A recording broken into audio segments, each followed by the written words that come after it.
अस्सलाम वालेकुम व्यूअर्स, कैसे हैं आप? उम्मीद करते हैं आप सब खैरियत से होंगे। मैं हूं सुमन अंसर, आपके अपने चैनल फैमिली केयर हैक्स के साथ आपकी खिदमत में हाजिर हूं। अगर आप हमारे चैनल पर नए हैं तो मैं आपसे रिक्वेस्ट करूंगी कि हमारे चैनल को सब्सक्राइब कीजिए और लाइक कीजिएगा, और हमें वीडियो के एंड में हमें कमेंट्स करके बताइएगा कि हमारी वीडियो आपको कैसी लगे। मेरी वीडियो का जो उन्वान है, जो टॉपिक है, वो ये है कि जो फर्स्ट मंथ बेबी हैं उनकी एहतियात क्या हैं, उनके लिए किन किन एहतियात की ज़रूरत होती है और मदर्स को किन किन चीज़ों का ख्याल रखना चाहिए। सबसे पहले हमारे पास मसला आता है कि बच्चे जो होते हैं वो बहुत ही, जो first month new born baby होते हैं वो बहुत ही सेंसिटिव, बहुत ही कमज़ोर होते हैं, जिस्मानी तौर पर भी, फिज़िकली तौर पर भी और मेंटली तौर पे भी। उनमें अभी कोई भी सेंस जो है वो डेवलप नहीं हुई होती, ना तो देखने की ना ही समझने की। सिर्फ उनमें दो सेंस होती हैं, एक तो छूने की और एक सूंघने की। वो आपने इस चीज़ का नोट कीजिएगा कि जब भी बच्चा जो है वो 1 मंथ का होता है तो वो बच्चा जो है उसमें सिर्फ छूने की हद तक बच्चे में डेवलपमेंट होती है कि वो बच्चा सूंघ के, स्मेल करके जो है इंसान को पहचानता है, अपनी मदर और फादर को पहचानता है। क्योंकि मदर्स की जो फर्स्ट जो गोद होती है वो मदर की होती है, माँ की होती है। बच्चा सबसे पहले माँ की गोद में ही डाला जाता है। लेकिन आजकल क्योंकि बच्चे जो हैं वो ज़्यादातर सिजेरियन हैं, ऑपरेट होते हैं, सो इसके बावजूद भी जब माँ जब बच्चे को फीड करवाती है तो वो उसकी जो एक ख़ास स्मेल जो बच्चा महसूस करता है, उसकी गोद में जो बच्चा महसूस करता है, वो किसी और के पास नहीं कर सकता। इस वजह से वो जब मदर फीड करवाती हैं तो वो बच्चा उसकी स्मेल से उसको पहचानता है कि ये मेरी माँ है, इससे मुझे फीड होगा, या मेरी भूख का जो है वो इंतज़ाम यहाँ पर है। सो ये थी बात है बच्चे के छूने हिस्स की बात। जब बच्चों को देखने की हिस्स जो है वो बहुत ज़्यादा कम होती है फर्स्ट मंथ में, बल्कि ना होने के बराबर होती है। उस वक्त बच्चे की जो सेंस है देखने की वो कम से कम जो है ना, वो उसको सिर्फ एक धुंधला धुंधला सा नज़र आ रहा है, ना तो उसको कलर्स की कोई पहचान हो रही होती है और ना ही वो किसी ऐसी चीज़ को देख रहा होता है कि जो। उसके बाद जो ज़्यादा सबसे बड़ा मसला आता है वो होता है बच्चे को उठाने का। तो मैं जो पर्सनली तौर पर रिक्वेस्ट करूँगी कि बच्चे को कभी भी बाजू से खींच के या शोल्डर से बच्चे को ना उठाएं, क्योंकि उस वक्त बच्चे की जो बोन्स हैं या जो शोल्डर्स हैं फिज़िकली तौर पे, बोन तौर पे वो बहुत ही सेंसिटिव होता है। आप उसको जिस तरह भी लेके जाओगे ना वो मुड़ जाएंगी, तो लेकिन ये बच्चे के लिए बहुत ही डिफ़िकल्ट होता है, जिससे बच्चों को जो बच्चों में प्रॉब्लम होती है, हंसली की प्रॉब्लम हो जाती है, बच्चों को वॉमिटिंग आनी शुरू हो जाती है, जिसे हम पंजाबी वर्ड में कोडी कहते हैं, वो बच्चे को आ जाती है, जिसकी वजह से बच्चा जो फीड करना छोड़ देता है, या वो बहुत ज़्यादा तकलीफ महसूस करता है तो वो रोना शुरू कर देता है, या वो फीड नहीं लेता, बहुत ज़्यादा वॉमिटिंग करता है, उसको मोशन लग जाते हैं। सो इन चीज़ों के बारे में आपने बहुत ज़्यादा एहतियात करनी है। आपने जब भी बच्चे को उठाना है उसको सर के नीचे हाथ रख के फिर उठाना है, ताकि बच्चा वो है कंफर्टेबल तरीके से उठाया जा सके। दूसरी बात ये कि बच्चे को जब भी आप लिटाएं उसको कपड़े में लपेट कर लिटाएं, कभी भी उसको जो है ना वो खुला ना छोड़ें फर्स्ट मंथ में। वो इसकी वजह ये होती है कि आपने बात का देखा होगा कि जब छोटे बच्चे को हम लोग लिटा देते हैं, उसके साथ किसी किस्म की कोई टेक नहीं होती या किसी को एहसास नहीं होता, कुछ चीज़ उसके साथ नहीं रखी होती, तो वो बच्चा जो है वो एकदम उसे जिस समय झटका सा लगता है। वो झटका लगने की वजह क्या होती है? वो झटका लगने की वजह ये होती है कि जब 9 माह तक बच्चा माँ के पेट में होता है तो वो बिल्कुल ही तंग जगह पे होता है, वहाँ पे वो अपने आप को कंफर्टेबल महसूस करता है। लेकिन जैसे वो उसकी बर्थ होती है, पैदाइश होती है, वो खुली जगह पे आता है। जब हम उसको लपेटना छोड़ देते हैं मौसम की वजह से या किसी भी वजह से, हम उसको लपेटने नहीं, हम उसको बिल्कुल प्लेन जगह पर लिटा देते हैं या बिस्तर में लिटा देते हैं, तो वो उसके लिए जो है ना वो बड़ा अलग सा एक एक्सपीरियंस होता है, जिसकी वजह से वो परेशान हो जाता है। आपने बात का देखा होगा कि जो हमारी बुज़ुर्ग लेडीज़ हैं, जैसे हमारी सास हैं, हमारी वालदा हैं, हमारी जो दादी नानी जो भी हैं, वो अक्सर ये चीज़ कहती हैं कि जब भी बच्चे को उठाएं उसके साथ कोई सी चीज़ की टेक दे दें, चाहे तकिया रख लें, सरहाना रख दें, या कोई भी ऐसी चीज़ रख दें जिसके बच्चे को टच होने का एहसास हो। इस वजह से होता है कि बच्चा अपने आप को कंफर्टेबल महसूस करता है। बच्चा ये कहता है कि मेरे साथ मैं कंफर्टेबल हूँ, मुझे किसी चीज़ का तहफ़्फ़ुज़ है, मैं खाली खाली नहीं हूँ। उसके बाद एक और बड़ी वजह एक आती है हमारे सामने कि बच्चे को नहलाने की वजह। कुछ लोग कहते हैं कि जी बच्चे को डेली नहलाना बेसिस पे ना हिलाना चाहिए, क्योंकि उससे एक स्मेल सी आनी है, क्योंकि बच्चा फीड करता है, दूध निकाल देता है, या वो पोटी करता है तो उसमें से स्मेल आती है, या बच्चा पैम्पर यूज़ कर रहा है या जैसे भी हैं, तो उसका नहलाने का इतना ज़्यादा इशू नहीं होना चाहिए। क्यों नहीं होना चाहिए? गर्मी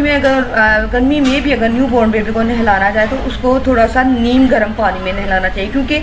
जब बच्चा न्यू बॉर्न होता है तो उसका बॉडी टेम्परेचर जो है वो दुनिया की में आने के बाद यह एकदम से नॉर्मल नहीं होता, उसको नॉर्मल होने में टाइम लगता है। और ये टाइम जो है वो 1 हफ्ता भी हो सकता है, वो 2 हफ्ते भी हो सकता है, वो 3 हफ्ते भी हो सकता है। ये बच्चे की फिजिकली प्रॉब्लम पर जो डिपेंड करता है कि वो फिजिकल तौर पे कितना स्ट्रॉन्ग है या कितना वीक है। लेकिन उसके बावजूद भी आपने बच्चे को जब भी फर्स्ट मंथ में नहलाना है तो थोड़ा सा नीम गर्म पानी करके उसको नहलाया जाए, और नहलाने के फ़ौरन बाद उसको पंखे के नीचे ना, हवा के नीचे ना लेके जाया जाए, ना ही किसी ठंडी जगह पर यानी कि AC वगैरह में लेके जाया जाए, बल्कि उसको नहलाने के बाद उसको आप किसी गर्म टॉवल में लपेट के उसको अच्छी तरीके से क्लोथिंग करके यानी कि कपड़े वगैरह पहना के फिर उसको क्लॉथ में किसी टॉवल वगैरह में या किसी गर्म कंबल वगैरह में लपेट के फिर उसको उसके बिस्तर में या लेके जाएं, या बेहतर ये है कि आप पंखे के नीचे ना ही लेके जाएं तो ज़्यादा बेहतर है। लेकिन आपने किसी ठंडी जगह पे लेके जाना है तो उसको अच्छी तरीके से कैप वगैरह पहना के अच्छी तरीके से कंबल में लपेट के फिर ही आप उसको लेके जाएं, ये उसके लिए ज़्यादा बेहतर होगा। उसके बाद एक और जो सबसे बड़ा इशू हमारे सामने आता है वो है बच्चों की स्लीपिंग टाइम और फीडिंग टाइम। स्लीपिंग टाइम में फर्स्ट मंथ में भी मैं आपसे ये शेयर करना चाहूँगी कि स्लीपिंग टाइम जो है फर्स्ट मंथ में बच्चे का कम से कम 11 से 18 घंटे होता है, 12 से 18 घंटे होता है। इस दौरान वो बच्चा जितना ज़्यादा सोएगा उतनी ही ज़्यादा उसकी ग्रोथ होती है, और उसकी फिज़िकली तौर पे, मेंटली तौर पे हर, क्योंकि उस वक्त उसकी जो हर किस्म की जो सेंस है वो स्टैब्लिश हो रही होती है, डेवलप हो रही होती है। तो उसको डेवलप करने के लिए उसको ज़्यादा से ज़्यादा नींद की ज़रूरत होती है। जैसे ही वो ज़्यादा नींद लेता है या जैसे ही वो ज़्यादा जो है वो बच्चा जितना ज़्यादा सोता है वो उतनी ही ज़्यादा उसकी सेंस जो है वो डेवलप होती हैं, मेंटली तौर पे भी और फिज़िकली तौर पे भी। दूसरी बात ये कि बच्चे का फीडिंग टाइम क्या होना चाहिए। बच्चा अगर मदर फीड कर रहा है और या फिर फीडर ले रहा है, इन दोनों की कंडीशन में कम से कम 2 से 3 घंटे के बाद बच्चे को भूख महसूस होना शुरू हो जाती है और फीड कर होना चाहिए। इसकी एक निशानी मैं आपको बता दूँ कि जब बच्चा फुल होता है या उसको जब भूख महसूस नहीं हो रही होती तो उसकी जो हाथ है वो जो है वो हथेलियाँ खुली होती हैं, यानी कि वो बिल्कुल रिलैक्स होता है, उसमें किसी किस्म का भी कोई भी स्ट्रेस नहीं होता या कोई भी ऐसी चीज़ नहीं होती जो कि उसको नागवार गुजर रही हो या वो उसको परेशान कर रही हो। लेकिन जैसे ही या तो उसने यूरिन किया हो या फिर उसने पोटी की हो या फिर उसे भूख लगी हो, इन तीनों कंडीशन में आप देखेंगे कि उसके हाथ की जो मुठियाँ हैं वो हाथ जो है वो इस तरह मुठियाँ बंद कर लेता है। क्यों? क्योंकि वो उस वक्त कंफर्टेबल में फील नहीं कर रहा होता, वो चाह रहा होता है कि उसको कंफर्टेबल किया जाए या वो अपने तरफ तवज्जो करवाने के लिए इस चीज़ को आपने बहुत ज़्यादा आपने केयर करनी है इन चीज़ों की, कि वो बच्चा जो है बच्चे की कंडीशन जो है वो किस तरह से होती है, वो क्या फील करता है फिज़िकली तौर पे, वो क्या फील कर रहा है, क्या वो परेशान हो रहा है या किसी चीज़ की खुशी महसूस कर रहा है या जो भी उसकी प्रॉब्लम है, आप उसको प्रॉब्लम को जल्द से जल्द सॉल्व करें। दूसरा ये है कि जब बच्चे की पैदाइश होती है तो उसको वैक्सीनेशन जो है वो हॉस्पिटल में ही लगा दी जाती है, इसलिए फर्स्ट मंथ में किसी भी किस्म की वैक्सीनेशन की ज़रूरत नहीं पड़ती। कुछ पेरेंट्स का ये होता है कि पहले महीने का टीका लगवाना, लेकिन वहाँ पे इन चीज़ों की ज़रूरत नहीं होती। क्यों नहीं होती? क्योंकि जब हमने हॉस्पिटल में बच्चे की पैदाइश होती है तो उसी वक्त उसको फर्स्ट मंथ की वैक्सीनेशन जो है वो लगा दी जाती है, इसलिए फर्स्ट मंथ में किसी और वैक्सीनेशन की ज़रूरत नहीं होती। उसके बाद जो एक बड़ा इशू आता है बच्चे का वेट लूज़ होना। बच्चा जब 9 माह तक माँ के पेट में रहता है तो वो पानी में होता है, उस वक्त उसके जिस्म पे थोड़ी बहुत स्वेलिंग हो जाती है पूरी बॉडी पे, सिर्फ फेस पे ही नहीं या सिर्फ हाथों पे ही नहीं,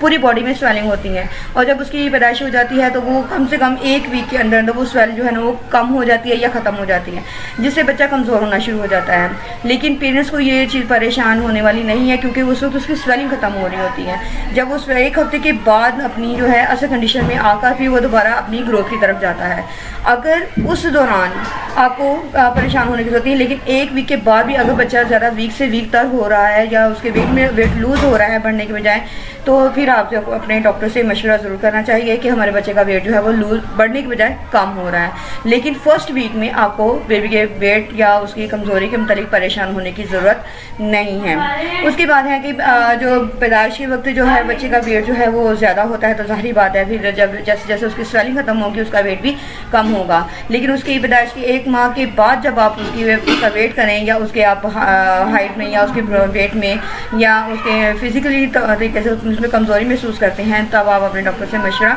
ज़रूर करें।